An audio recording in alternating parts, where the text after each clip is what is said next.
चले भाई, सोमवार की सुबह नया कारोबारी हफ्ता और दुख दर्द दिक्कतें परेशानी मुश्किल जो कहना है कह लीजिए भारतीय बाजारों का, लेकिन मामला गड़बड़ाता चला गया। पिछले हफ्ते पांचों के पांचों ट्रेडिंग सेशंस दबाव के साथ कामकाज होता हुआ, और इनफैक्ट वो पिछले कह लीजिए तकरीबन एक महीने से जो चली आ रही कंसोलिडेशन का बैंड था उसके लोअर थ्रेशोल्ड को ब्रीच करते हुए पिछले हफ्ते 566 अंक वीक ऑन वीक निफ्टी ने गवाए, 23,800 के नीचे स्लिप होते हुए नजर आए। इनफैक्ट फ्राइडे के इंट्राडे रिकवरी के बावजूद हम 23,800 के उस अहम स्तर के नीचे ही बंद होते हुए नजर आए।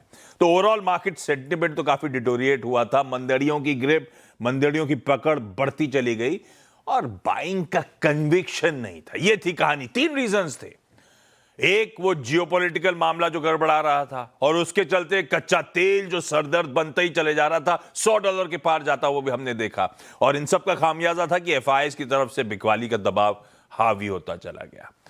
हाँ, तो इस वीकेंड में अपडेट्स हैं कैसे, उस पर फोकस करेंगे, लेकिन ब्यूटीफुली प्रोड्यूसर साहब ने हेडलाइन पे हाईलाइट कर दिया है। सरदर्द सबसे बड़ा क्या था? कच्चा तेल। कच्चा तेल छोड़ा कहां था? तकरीबन 96.6 पे। कहां खड़ा है आज सुबह? 92, 93 के लेवल्स पे बढ़िया कूल ऑफ होता हुआ। और जहां तक वीकेंड में डेवलपमेंट्स की बात है, अभी और मास से बातचीत होनी है। ट्रम्प साहब की धमकी थी वीकेंड में निस्तनाबूद कर देंगे। क्या हुआ उसके बाद? कुछ सुना नहीं। तो हुआ क्या? वो बातचीत। लेकिन ये हफ्ता इंपॉर्टेंट है, क्विकली बता देता हूं।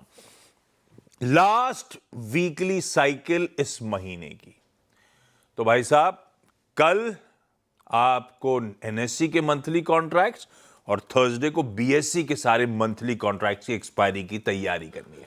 तो आज हो गया वो ऑल इंपॉर्टेंट D-1 हमारा all important penultimate session monthly expiry से पहले। दूसरा, सेंट्रल बैंक के एक्शंस। वेडनेसडे को यूएस फेड का, थर्सडे को बैंक ऑफ इंग्लैंड का और फ्राइडे को बैंक ऑफ जापान के ब्याज दरों का फैसला सामने आ रहा होगा। तीसरा, रिजल्ट्स हैवी वीक है। 15 निफ्टी 50 कंपनीज अपने तिमाही रिजल्ट्स आज से लेकर फ्राइडे के बीच में अनाउंस कर रही होंगी। सिर्फ हमारा नहीं, हमारे साथ साथ यूएस में दो चीजें इंपॉर्टेंट थी। बॉन्ड यील्ड्स इंच अप कर रही थी, जो आज भी हेडलाइन में शुमार करी प्रोड्यूसर साहब ने। दूसरी तरफ मेमोरी स्टॉक्स में गिरावट। तो भाई साहब, चार सबसे बड़े हाइपर स्केलर्स के कह लीजिए इस हफ्ते नतीजे यूएस में। मेटा, अल्फाबेट, अमेजॉन और माइक्रोसॉफ्ट के आने। सैमसंग के नंबर इसलिए ऐड कर दिए क्योंकि वो भी इसी वीक आने, वो भी इंपॉर्टेंट। यूएस ईरान कॉन्फ्लिक्ट, वो शिपिंग एक्टिविटी, वो ब्रेंड के भाव, उन सब पे तो नजर रखिएगा। और एक और चीज है, मॉनसून की प्रोग्रेस पे नजर रखेंगे। अनइवन स्टार्ट के बाद उसके डिस्ट्रीब्यूशन को लेकर अभी भी कंसर्न्स हैं और बढ़ रहे हैं, तो उस पर नजर। खैर, ये सब देखते रहेंगे हफ्ते में प्रोग्रेस कैसी हो रही है। गिफ्ट निफ्टी एक बार दिखा दीजिए तो अच्छा लगेगा। पिछला पूरे हफ्ते के पेन के बाद 125 अंकों की बढ़िया गैप के साथ शुरुआत की तैयारी। आधे % ऊपर हम खुल रहे होंगे। हालांकि आधे % ऊपर मतलब एक अहम थ्रेशोल्ड के अभी भी नीचे होंगे 24,000 के। खैर, ट्रम्प साहब को दिखाइए, सॉरी हॉर्मास को दिखाइए। और क्या हुआ? आपने कुछ किया नहीं वीकेंड पे? कल वीकेंड पे कुछ ना होने की वजह हमने गुरुवार और शुक्रवार दोनों दिन बता दी थी। 4.7% पे जब बॉन्ड डील रही थी, यस, तो उनको कुछ करने की गुंजाइश थी नहीं। कल एक बहुत बढ़िया मीम किसी ने सोशल मीडिया पर दिखाया था, जहां पर स्कॉट बेसेंट डोनाल्ड ट्रंप के कान में जाकर ये कह रहे हैं कि sir, bond deals are at 4.7%, we can not attack Iran now. और वैसा ही हुआ। शनिवार और रविवार को ना यूएस ने ईरान पर हमला किया और ना ही ईरान यूजुअल नाइट एक्टिविटी होती थी वो भी नहीं हुई। दोनों दिन कोई हमला नहीं हुआ। और आज सुबह भी कोई सेंट्रल कमांड से कोई खबर नहीं आई है कि कोई हमला हुआ है। और ईरान ने भी जवाब में यही कहा है कि जब तक हमारे ऊपर कोई हमला नहीं होता, हम भी किसी तरह का हमला करने का इरादा नहीं रखते। लेकिन जिस वजह से ये कदम उठाया गया है वो अभी भी जस का तस ही है। बॉन्ड यील्ड 4.68, 4.69 तक पहुंच गई थी, अभी भी 4.6% के ऊपर ही बनी हुई है। कोई बड़ा बदलाव वहां पर हुआ नहीं है। वो भी इसलिए क्योंकि फेड के ऊपर काफ़ी सारा दबाव है ब्याज दरें में बढ़ोतरी करने का। उस पर आते हैं कुछ ही देर में। लेकिन जब यूएस के जो एम्बेसडर है यूनाइटेड नेशंस में, माइक वॉल्ट्स, उनसे ये पूछा गया कि डोनाल्ड ट्रंप ये क्यों कर रहे हैं, तो जब उन्होंने ये जवाब दिया कि प्रेसिडेंट सारे ऑप्शंस अपने टेबल पर रखे हुए हैं और साथ ही साथ जो इस वक्त वो हमेशा यही चाहते हैं कि डिप्लोमेसी से, बातचीत से मामला सुलझ जाए, तो वो बातचीत को स्पेस दे रहे हैं। ये उनका जवाब था। न्यूयॉर्क टाइम्स के हवाले से एक खबर ये भी आई थी कि उनके जो मिसाइल इंटरसेप्टर्स है या अदर सारे बाकी सारे जो हथियार है उनके स्टॉक पाइल्स में कमी आई है और उस वजह से जो है हमलों को रोक दिया गया है। और एक्सियोस ने अलग से ये खबर चलाई थी कि एडमिरल ब्रैड कूपर जो कि उनके जो यूएस के कमांडर है, वो जो उस एरिया में सारे जो हमले वगैरह हो रहे हैं उसे ओवरसी कर रहे हैं, उन्होंने भी डोनाल्ड ट्रंप से ये कहा कि आप इस वक्त हमले रोक दीजिए क्योंकि हमलों का जो असर होना था वो हो चुका है और जितने टारगेट्स हमने करने थे वो हमने सारे के सारे टारगेट्स अचीव कर लिए हैं, जिन पे हमला करना था उन सभी पे हमला हो चुका है। तो बार बार हमला करने की कोई ज़रूरत है नहीं। तो लेकिन अब तक व्हाइट हाउस की तरफ से इस बारे में कोई कंफर्मेशन आई नहीं है। इस वजह से तेल की कीमतों में ज़बरदस्त गिरावट है। ब्रेंट और WTI दोनों 5% नीचे है, लेकिन ऑयल के बाजार दो चीज़ों को डिस्काउंट करके चल रहे हैं इस वक्त, या दो चीज़ों को अटेंशन नहीं दे रहे। पहला ये कि शनिवार को हाउथीज़ के ज़रिए खबर ये आई थी कि उन्होंने सऊदी अरामको की 2 फैसिलिटीज़ पर जिजान में और यानबू दोनों में हमले किए हैं और जहां पर काफ़ी सारा नुकसान पहुंचाया गया है। लेकिन ना तो सऊदी अरामको की तरफ से कोई ऑफिशियल कंफर्मेशन आई है, ना ही सऊदी अरब की तरफ से कोई ऑफिशियल कंफर्मेशन इस बात की आई है। और दूसरी बात यह कि एक नया फ्रंट जो है वॉर का खुलता हुआ नजर आ रहा है, क्योंकि कैस्पियन सी में यूक्रेन ने ईरान के एक कमर्शियल वेसल पर हमला कर दिया जिसमें एक सेलर की मौत हुई। यूक्रेन ने। और उनके जो राष्ट्रपति है ज़ेलेंस्की, उन्होंने भी ये कहा कि हमने हमारे जो लॉन्ग रेंज मिसाइल्स है उसके जो इस्तेमाल करके हमने काफ़ी सारे जो है अचीवमेंट्स किए हैं। उसमें से एक जो था वो कार्गो शिपमेंट्स इन्वॉल्विंग ईरान वो भी था, और जो है एक रशिया में एक प्राइवेट ऑयल रिफाइनरी पर भी उन्होंने हमला किया उरल रीजन में, जो कि 151 मिलियन बैरल प्रति 1.5 लाख बैरल प्रतिदिन की कैपेसिटी, उसकी प्रोडक्शन की कैपेसिटी थी। वहाँ पर भी यूक्रेन ने हमला किया है, जिसका ईरान ने जो है पुरजोर विरोध किया है। उनके जो विदेश मंत्री है अब्बास अरगची, उन्होंने ट्विटर पर ये लिखा भी कि उन्होंने एक ईरान के कमर्शियल वेसल पर ज़ेलेंस्की ने हमला किया जो कि यूएन चार्टर का उल्लंघन है, और वो ये चाहते हैं कि यूरोप भी जो है इस युद्ध में शामिल हो जाए। लेकिन उन्होंने यूरोपियन यूनियन के जो रिप्रेजेंटेटिव है उनसे भी बात की, रूस के विदेश मंत्री से भी बात की कि ये जो मुफतखोर ज़ेलेंस्की है उन्होंने जो किया है वो बिना जवाब दिए हम चुप नहीं बैठेंगे, इसका जवाब हम देंगे। ये ईरान के विदेश मंत्री ने साथ साथ ये कहा, फ्री लोडर कहा उन्होंने, मुफतखोर। तो उस वजह से आज बाजार में थोड़ी सी राहत देखने मिल रही है। डाउ फ्यूचर्स ऊपर है, नैस्डैक फ्यूचर्स ऊपर है, तेल में गिरावट है, बॉन्ड यील्ड्स लेकिन अभी भी थोड़ी सी जो है एलिवेटेड लेवल्स पर बनी हुई है। बहुत बड़ा हफ्ता जैसे आप कह भी रहे थे, काफ़ी सारा डेटा आना है। फेड का डिसीजन बुधवार को आना है, मेटा, माइक्रोसॉफ्ट, क्वालकॉम, स्टारबक्स के नतीजे बुधवार को आएंगे, एप्पल, अमेजॉन, मास्टरकार्ड के नतीजे गुरुवार को आएंगे, Q2 का GDP डेटा, PCE इन्फ्लेशन का डेटा वो भी गुरुवार को आएगा, बैंक ऑफ जापान का डिसीजन है, बैंक ऑफ इंग्लैंड का डिसीजन है, सभी कंपनियों के नतीजे, सबसे बड़ी कंपनियों के नतीजे आने हैं। तो जुलाई का महीना जो खत्म हो रहा है, signing off with the bang जिसे आप कहते हैं, signing off with the bank. बहुत कुछ होना है डोमेस्टिक फ्रंट पे, ग्लोबल फ्रंट पे, उसकी तैयारी कर लीजिए। जहां तक क्यूज हैं, एटलीस्ट एक D escalation over the weekend, crude correct होता हुआ, वही अपने लिए एक बढ़िया वेलकम रिलीफ। ऐसे में हम हैं तो वीक, तो फिर इस गैप को कैसे ट्रीट करूं, क्या इंपॉर्टेंट लेवल्स हैं, निफ्टी बैंक का अप्रोच क्या होगा, वीरू से समझ लेते हैं। वीरू, गुड मॉर्निंग, बताएं। गुड मॉर्निंग आशीष। गुड मॉर्निंग आशीष। देखिए आशीष, थोड़ा सा आज के स्ट्रैटेजी को बनाने के लिए आपको प्रीवियस चार्ट को समझना पड़ेगा, है ना। ये पूरा का पूरा हमारा मोमेंटम शुरू हुआ था करीब करीब 12 जून के आसपास। मैं 12 जून का जिक्र इसलिए कर रहा हूँ कि 12 और 15 जून के बीच में चार्ट्स पे गैप था। गैप का लोअर एज था 645। उसके बाद हमने करीब आप समझिएगा कि 7 जुलाई को और 17 जुलाई को 2 अटेम्प्ट लिए टू क्रॉस 200 EMA। हम सक्सीड नहीं हो पाए। टेक्निकल्स में टर्म होती है, गैप मस्ट बी फिल्ड। गुरुवार की जब हम क्लोज कर रहे थे, मेरे को पूरा सेंस था, पूरा ये उम्मीद लग रही थी, मतलब खतरा लग रहा था कि we are going to fill that gap. मैंने शुक्र को क्या बोला कि आपके सारे के सारे जो शॉर्ट्स हैं उसका टारगेट क्या होगा, दैट वाज 23645, और एग्जैक्टली 645 600 की ट्रैजेक्टरी में उस गैप को फिल करके निफ्टी ऊपर आ गया। हालांकि क्लोज इससे अच्छा होना चाहिए था। अच्छा की डेफिनेशन 23,800 के ऊपर, बट स्टिल रिवर्सल आया। ये रिवर्सल, ये थ्रस्ट वीकेंड का अनसर्टेनिटी और उस गैप ने जनरेट करी। अब हमें इस क्रूड के रिवर्सल को प्ले करना है ऑन एक्सपायरी -1 डे। क्रिटिकल है। देखिए, ये स्केप्टिकल एनवायरनमेंट इसलिए रहेगा कि इस स्लाइट रिवर्सल को might be call writers capture करना चाहेंगे। माइट भी बाजार एक रेंज बाउंड होकर रह जाए, ये भी पॉसिबिलिटी है। तो इसीलिए एक कदम फूक फूक के रखना पड़ेगा आपको। कैसे? पहले आइए इंस्टीट्यूशनल स्टैट्स को देखते हैं। इस रिवर्सल में शॉर्ट कवरिंग कितना बड़ा किरदार निभाएगी, पहले उसको आपको समझना पड़ेगा। पिछले सेशन में एफआईएस ने ताबड़तोड़ 3800 लगभग 93 करोड़ रुपए की सेलिंग करी, डीआईएस ने करीब 54 से 54 करोड़ रुपए की बाइंग करी। That's good. एफआईएस ने इंडेक्स बेचा, बड़ी तहजीब से बेचा। निफ्टी अगर आप देखें तो करीब 1294 करोड़ रुपए बेचा। निफ्टी बैंक बाय की 135 करोड़ रुपए का, और स्टॉक फ्यूचर्स में 2115 करोड़ रुपए की बाइंग हुई। नेट शॉर्ट उनके अगर आप देखें तो इंक्रीज होके ऑलमोस्ट 2.71 लाख, यानी इस दौर की सबसे हाईएस्ट ट्रैजेक्टरी के शॉर्ट वो कमांड करते हैं। मेरे ख्याल से इससे पहले करीब करीब 9 जून के आसपास they were holding 2.77 lakh net short contracts. तो ऑलमोस्ट अगर आप देखें, आप एक बड़े हाई क्वांटम शॉर्ट पे बैठे हुए हैं।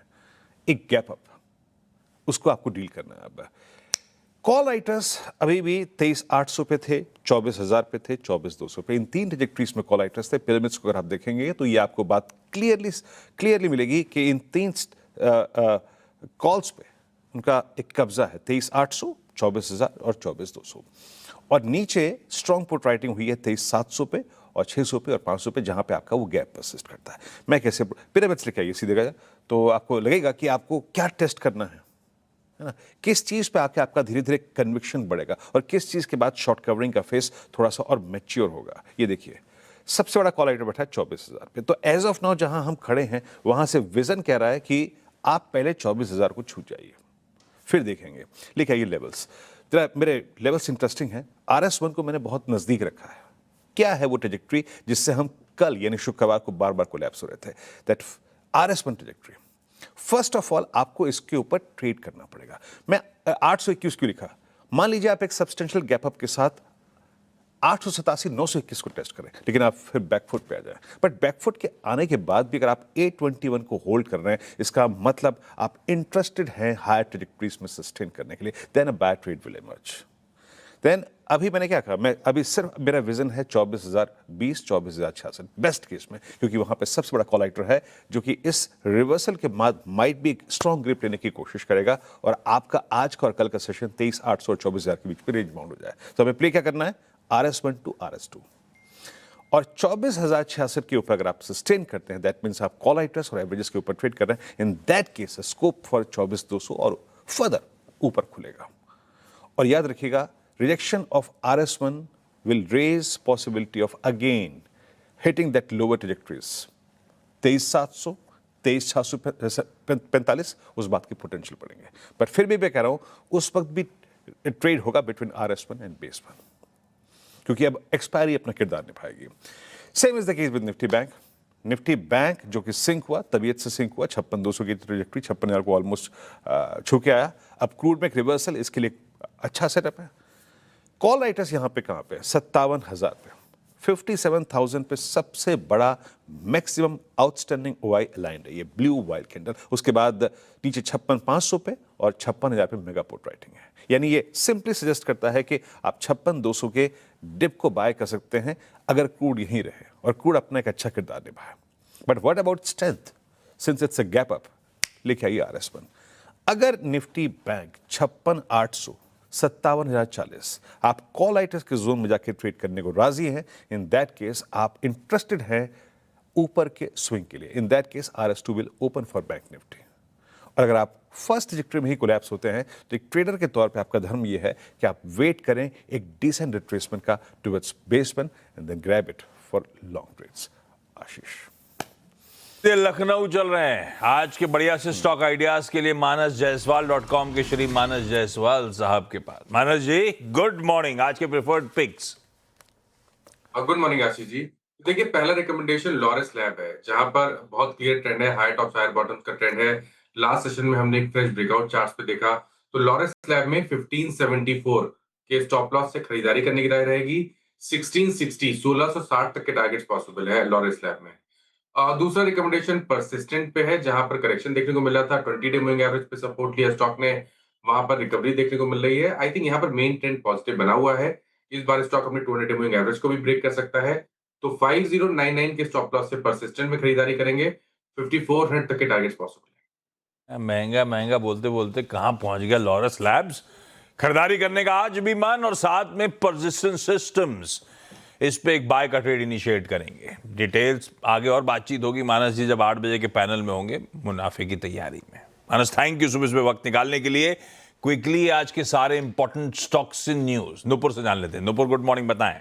Good morning sir. पूरी लिस्ट है स्टॉक्स इन न्यूज़ की। काफ़ी सारे रिजल्ट्स आए थे। वैसे तो काफ़ी लोग वीकेंड गेटअवे पे गए थे, लेकिन उसके पीछे इतने सारे रिजल्ट्स आ गए कि इतना काम करना पड़ गया। सर एनटीपीसी के साथ शुरुआत करती हूँ। रेवेन्यू में 3% की बढ़त दिखेगी। कामकाजी लेवल पे मुनाफा देखें तो 23% की बढ़त यहाँ पर भी आती हुई दिखी है। मार्जिन्स में बढ़त आपको नजर आएगी और नेट प्रॉफिट 12% की बढ़त आती हुई नजर आई है। मार्केट एक्सपेक्टेशन से काफ़ी स्ट्रॉन्ग नंबर्स है। टाटा कंज्यूमर रेवेन्यू में 12% की बढ़त, कामकाजी लेवल पे मुनाफा 19% बढ़कर आते हुए दिखा है।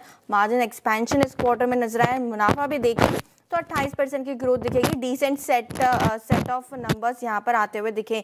EU स्मॉल फाइनेंस बैंक देखे तो Q1 के नतीजे यहाँ पर भी आते हुए दिखे। NII में 32% की ग्रोथ है। प्रोविजंस जो है वो घट के आते हुए नजर आए। नेट जो प्रॉफिट है वहाँ पे 37% की ग्रोथ इस क्वार्टर में देखने को मिली है। ग्रॉस NPA की बात करें तो यहाँ पे 2.10% के आसपास आते हुए दिखे। बैंक ऑफ इंडिया पर भी नजर रखें, नतीजे यहाँ पर भी आते हुए दिखे। मुनाफा बढ़कर आते हुए नजर आया। NII में ग्रोथ आपको नजर आएगी। ग्रॉस NPA नेट NPA में सुधार है और प्रोविजंस भी इस क्वार्टर में घटकर आते हुए दिखे। बैंक ऑफ बड़ौदा यहाँ पर भी फोकस रहेगा। मुनाफा यहाँ पे थोड़ी कमजोरी, क्योंकि वन टाइम लॉस यहाँ पे बैंक ने दर्ज किया है। NII में कमजोरी आते हुए नजर आई है। ग्रॉस NPA नेट NPA देखे तो यहाँ पर बढ़कर आते हुए दिखे और प्रोविजंस हालांकि दूसरी तरफ थोड़ी कमजोरी दिखेगी। SBI कार्ड के भी नतीजे हैं। टोटल इनकम में 3% की बढ़त है। मुनाफा हालांकि 19% बढ़कर आते हुए नजर आया है। लेकिन इसके अलावा ध्यान रखिए लोडा, Jindal steel, Concor, REC K fintech, cell, इनके भी नतीजे हैं। तो ये सारे स्टॉक्स भी फोकस में रहने वाले हैं। सिर्फ वायदा के नंबर्स अगर नुपुर पढ़ दे, ढंग से समझा दें तो शो खत्म हो जाएगा। निफ्टी जोड़ दीजिए उसमें, मतलब रहेगी। तो ये सब होगा आपकी आज की ओपनिंग से पहले। मार्केट की सारा ही होमवर्क CNBC आवाज करा देगा। ये जो इंपॉर्टेंट न्यूज थी वो नुपुर ने अपफ्रंट हाईलाइट कर दी। क्विकली छोटा सा ब्रेक के उस पार अहमदाबाद चलेंगे। कुंवर जी ग्रुप के डॉक्टर देवरा आपका इंतजार कर रहे हैं। डॉक्टर साहब, गुड मॉर्निंग, आता हूं आपके पास।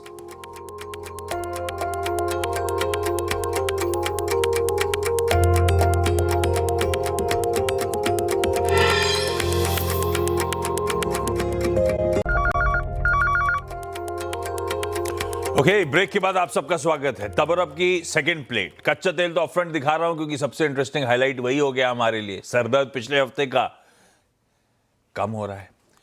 बाकी हाँ, बॉन्ड यील्ड्स 4.7 देखी है हमने, तो थोड़ा बहुत कूल ऑफ तो हुई है, लेकिन अभी भी एलिवेटेड लेवल्स पे हैं ahead of Fed policy. Dollar index भी 101 के ऊपर बरकरार। प्लेट फ्लिप होगी तो बाकी के वेरिएबल स्क्रीन पर आ जाएंगे। फ्राइडे 3:30 बजे से लेकर आज सुबह के क्यूज हैं, ये ध्यान रखिएगा। पर कमोडिटी यूनिवर्स में आज की कमाई।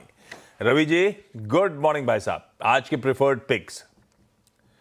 Good morning. जरूर से आज का ट्रेंड वेल डिफाइंड है। कैड आते हैं, अच्छा हुआ तूने कुछ नहीं किया तो अच्छा है, कुछ नहीं हुआ तो हमें भी कम मेहनत करनी पड़ी।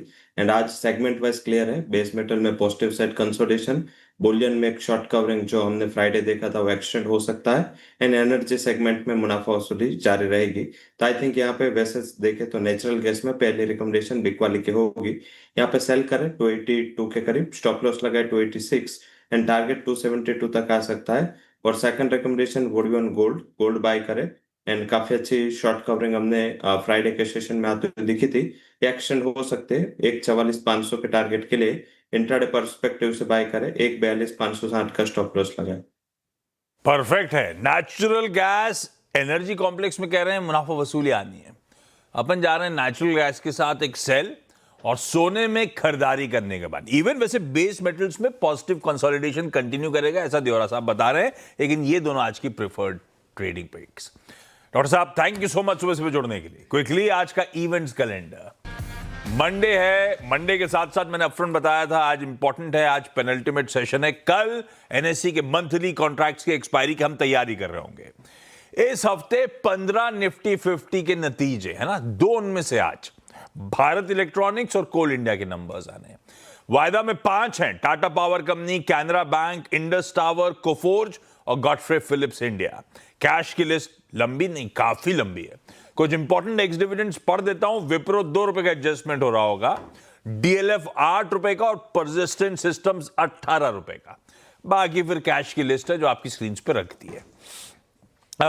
चाइना के इंडस्ट्रियल प्रॉफिट के नंबर्स आ जाने हैं, यूएस के कंज्यूमर ड्यूरेबल गुड्स के ऑर्डर्स आने हैं, अपडेट्स आएंगे उसके।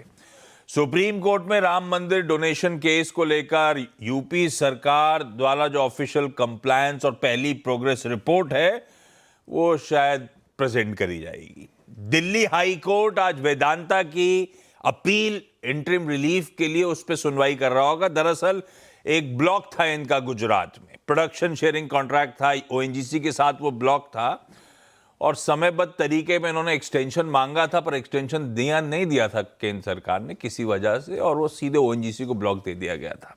उसी को कंटेस्ट करने जा रहे हैं। तो ये केन ऑयल एंड गैस वाला मामला है जो आज दिल्ली हाई कोर्ट में सुनवाई हो रही होगी। चाइना में आज एक लिस्टिंग होनी थी, हो गई है। एशिया का अब तक का सबसे बड़ा आईपीओ इस साल का CXMT, एक चाइनीज मेमोरी चिप मेकर है, वो आज शंघाई के बाजारों में लिस्ट होने आना था। भाई साहब अभी देख रहा था मैं, 8.66 युआन उसकी ऑफर प्राइस थी, 49 युआन पे लिस्ट हुआ है, 470% प्रीमियम पे। ये है जलवे चिप मेकर्स के। और आज डॉक्टर कलाम की डेथ एनिवर्सरी है। Respect to you sir, miss you. Gift Nifty के क्यूज लाइए यार, ये दिखाने का मजा है आज तो। आधे % ऊपर, हमने प्रोग्रामिंग भी ऐसी शुरू करी थी। 125 अंक ऊपर थे, 135 अंक बढ़त के साथ, मोटा मोटी इंडिकेशन है कि आधा % प्लस के आसपास के गेंस के साथ आज इस नए हफ्ते की शुरुआत करेंगे, शुभ शुरुआत करेंगे। इस नोट पर आज के मॉर्निंग कॉल को समेट लेते हैं। मॉर्निंग का अपफ्रंट होमवर्क हो गया, लेकिन डिटेल्स के लिए इंतजार करिए। ब्रेक के उस पार टॉप 20 लेके लौटेंगे। नमस्कार।